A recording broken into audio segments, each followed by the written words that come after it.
Base dito sa mga lumalabas na reports ngayon mula sa mga insiders ay baka daw itong San Miguel Beer at Converge Fiber Excess ay gumawa ng isang mega trade kung saan makukuha raw nitong San Miguel Beer ayon dun sa mga reports itong si Alex Stockton mula sa Converge o kaya itong si Shawnee Winston.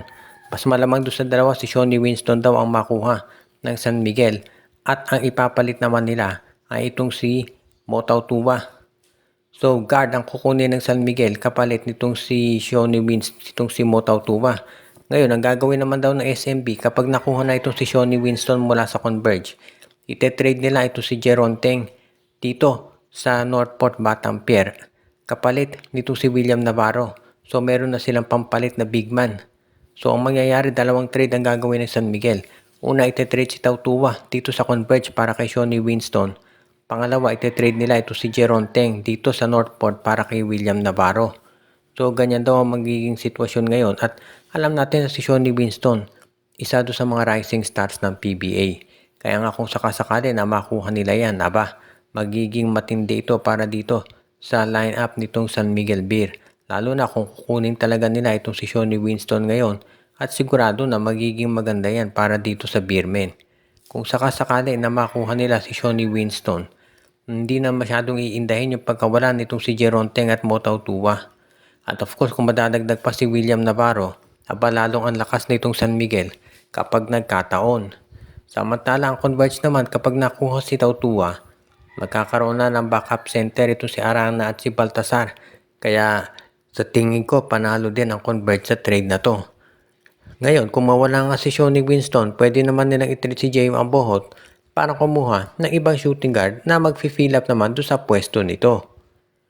Samantala naman, itong TNT Tropang Giga ay isa daw sa mga teams na interesado dito sa big man ng Rain or Shine Elasto Painters na si Kaylan Tiongson.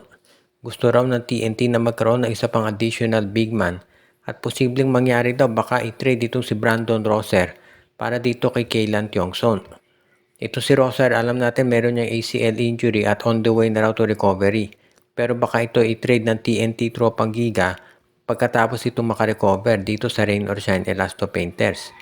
Mukhang mas gusto raw ng TNT yung laro nitong si Tiongson at mas babagay yan dito sa sistema na pinapatakbo nitong kanilang management ngayon. Kung ikaw naman si Coach Cheng Giao, hindi ka malulugi dyan. Halos masasabi natin fair trade itong Brandon Rosser for Kaylan Tiongson. Kaya hindi naman sa masasabi na one-sided yan.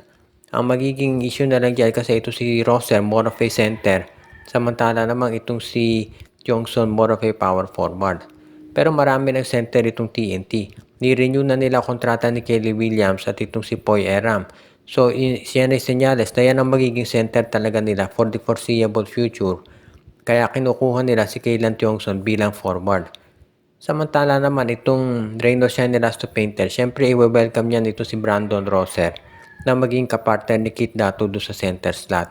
Lalo na at alam natin na ito si Luis Villegas, yung isa pang center ng Rain or Shine ay hindi makapaglalaro next season dahil nga doon sa kanyang nasustain na knee injury. Kaya welcome development dito sa Rain or Shine kung sakasakali na makuha nila si Rosser. At sa ngayon, kung ikaw naman TNT Tropang Giga, kapag nakuha mo na ito si Kaylan Tiongson at nabuo na yung frontcourt nila, pwede na nilang mag-focus 100% dito sa kampanya para maka-Grand Slam. At syempre, kung kukunin ba ay si Robert Bolick o si Cedric Barefield dito sa kanilang magiging future backcourt.